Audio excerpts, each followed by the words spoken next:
So how do you take a sport and launch it in what is, let's be honest, the most crowded entertainment market on the planet?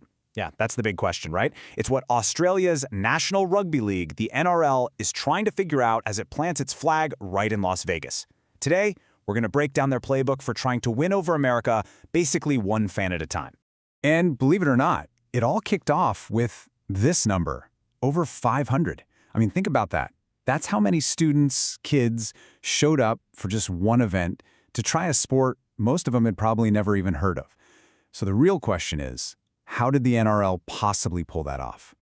Okay, so this wasn't just some fun day out in the park. No, this was a masterclass in how to make a killer first impression.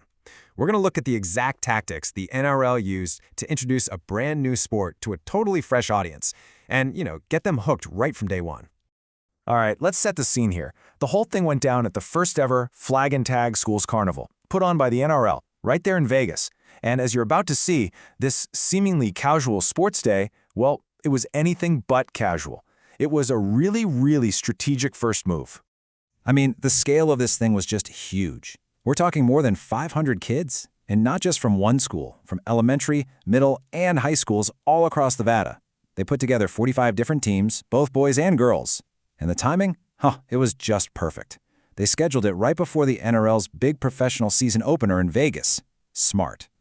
So that brings us to the big question, right? How in the world do you teach a totally new sport to hundreds of kids in a single afternoon? Well, this is where the plan gets really clever.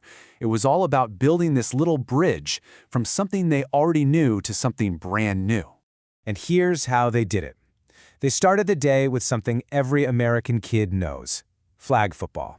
Super easy, super familiar. Then, once everybody was warmed up and having a good time, they shifted gears into something called league tag. Now, league tag has that fast, continuous flow of rugby, but, and this is the key part, it gets rid of the full-on tackling. Instead of tackling, you just pull a tag off the ball carrier's belt. It's a really simple, but honestly, an incredibly effective way to teach the basics of the game without scaring anyone off with the big hits. But of course, a clever strategy is only great if it, actually works. So what was the verdict from the most important people there? The new players themselves. What did they think? Well, you hear it right here from a student, Ilisane Siatava. Super fun and a great experience. Simple enough, right? But the most important part for the NRL, that last bit, we loved the game.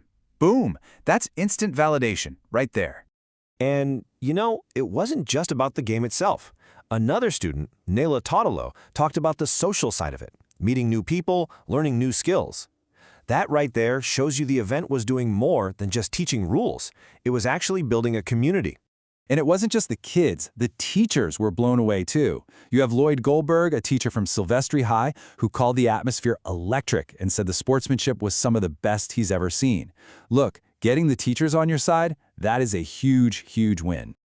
Yeah, and Ashley Nibe from Clark High just drives that point home. She called it a joyous event that brought kids together from all over the Vegas Valley. So see, this was way more than just a sports clinic. It was about creating a positive, shared memory for everyone. Okay, so everyone had an amazing time, the feedback was glowing, it's all good, right? But this event wasn't just about fun and games. Let's kind of zoom out now and look at the bigger picture here, because this was a calculated move, and it involved a very, very powerful partner. I mean, it's easy to look at this and just dismiss it as a nice little community outreach day. But you gotta ask yourself, what was the real goal? What was the bigger strategic play at work here? And there it is. That's your answer. This whole thing was a partnership with one of the biggest brands in American sports, the Las Vegas Raiders. Teaming up with the local NFL team gave the NRL instant street cred, not to mention a huge advantage when it comes to getting things done. And this quote from the Raiders senior director, Miles Hayes, really spells it out. He talks about a shared vision, about growing the game globally. See, for the Raiders, it's all about connecting with their community here in Vegas. For the NRL, it's about getting that crucial foothold in a new market. It's a total win-win. So, how did they seal the deal and make sure these kids would remember this? Well, they didn't just hand out some stickers and say, "Thanks for coming." No, they gave every single student and every single teacher free tickets to the actual professional NRL doubleheader. And then the cherry on top, a once-in-a-lifetime chance to walk out onto the field at Allegiant Stadium. Now that is how you turn a curious kid into a potential lifelong fan. So where does all this lead? How does a single event like this build towards the future? What are the real long-term implications of a play like this? Well, the biggest takeaway seems to be this. If you want to break into a new market, especially one as tough as American sports, you don't start with a bunch of flashy TV commercials. You start on the ground. You build an actual community, one person, one positive experience at a time. And all of this leaves us with one last, really interesting question. The NRL managed to create over 500 potential new fans, literally from scratch, in just one afternoon.